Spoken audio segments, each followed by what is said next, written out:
ସାଙ୍ଗମାନେ ଆଜି ମୋ ସୁନ୍ଦର ଅଧିକାର ଦେଖନ୍ତୁ। ମୁକ୍ତି ଅଫିସକୁ ଆସିଥାଏ ଆଉ ଅଫିସରେ ଜଣେ ଷ୍ଟାଫ୍ କୁହେ, ଏ ମ୍ୟାମ୍ କିଏ ଆଉ ମିଷ୍ଟର ଏଡ଼ିଙ୍କ ସହିତ ଏ ମ୍ୟାମ୍ଙ୍କ ସମ୍ପର୍କ କ'ଣ?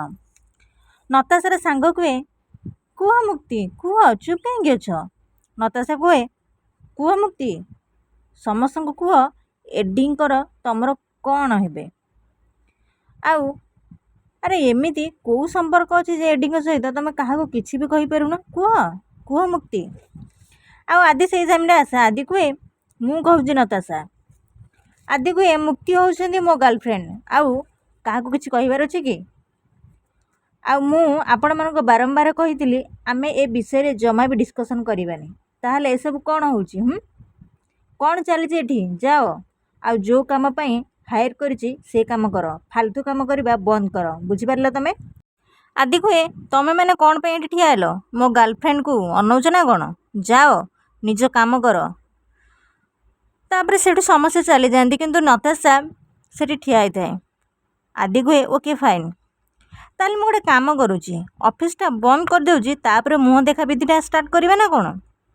ରାଜୁ ଏକଥା ଶୁଣି ହସେ। ଆଦି କୁହେ, ରାଜୁ କେ ସରି ସାର୍। ଆରେ ଏଠି କ'ଣ ଦେଖୁଛ? ସବୁ ଚାଲ ସବୁ ନିଜ କାମ କର। ସମସ୍ତେ ଚାଲିଯାଆନ୍ତି, ହେଲେ ନତାଶା ସେଠି ଠିଆ ହେଇଥାଏ। ଆଦି ନତାଶାକୁ ଚାହେଁ ଆଉ ନତାଶା ସେଠୁ ଚାଲିଯାଏ। ମୁକ୍ତି କୁହେ, ମୋର କହିବାର କଥା ହେଲା ଯେ ଆପଣ ବୁଝିପାରୁଥିବେ ସାର୍ ମୁଁ କ'ଣ କହିବାକୁ ଚାହୁଁଛି। ଆଦି କୁହେ, ନା ମୋତେ ସବୁ କିଛି ଜଣା ଅଛି, କିନ୍ତୁ ତମେ କ'ଣ କହିବ କୁହ, କହୁନ? ତମେ ସମସ୍ତଙ୍କ ସାମ୍ନାରେ ସେଠି ଏମିତି କ'ଣ କହିକି ଆଡ଼ଜଷ୍ଟ କରିଥାନ୍ତ କୁହ? ମୁକ୍ତି କୁହେ, ସାର୍ ସେମିତିରେ ସେମାନେ ଯାହା କହୁଥିଲେ କିଛି ଭୁଲ ତ କହୁନଥିଲେ। ଏସବୁ ମୋରି ପାଇଁ ହିଁ ହେଇଛି। ମୁହଁ ପାଇଁ ଆପଣ ରାଗିଣୀ ସହିତ ଝଗଡ଼ା କଲେ ଆଉ ତାପରେ ଏସବୁ ହେଲା।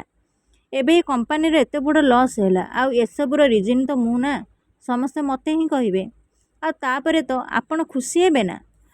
ଆଦି କୁହେ, ମୁକ୍ତି ତମ ପ୍ରୋବ୍ଲେମ୍ କ'ଣ?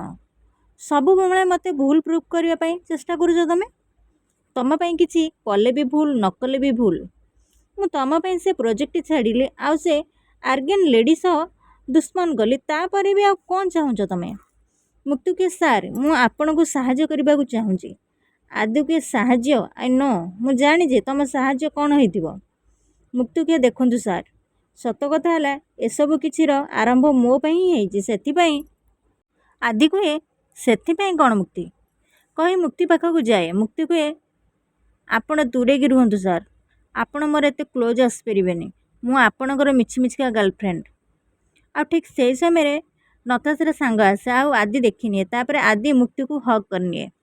ସାଙ୍ଗମାନେ ଆପଣମାନେ ଯଦି ମୋ ଚ୍ୟାନେଲରେ ନୂଆ ଅଛନ୍ତି ତାହେଲେ ମୋ ଚ୍ୟାନେଲକୁ ସବସ୍କ୍ରାଇବ୍ କରିଦିଅନ୍ତୁ, ଛୋଟ ଲାଇକ୍ଟେ କରିଦିଅନ୍ତୁ, କାହିଁକିନା ମୁଁ ଏଇଭଳି ଭିଡ଼ିଓ ଆପଣମାନଙ୍କ ପାଇଁ ସବୁଦିନ ଆଣିଦେବି। ଜୟ ଜଗନ୍ନାଥ।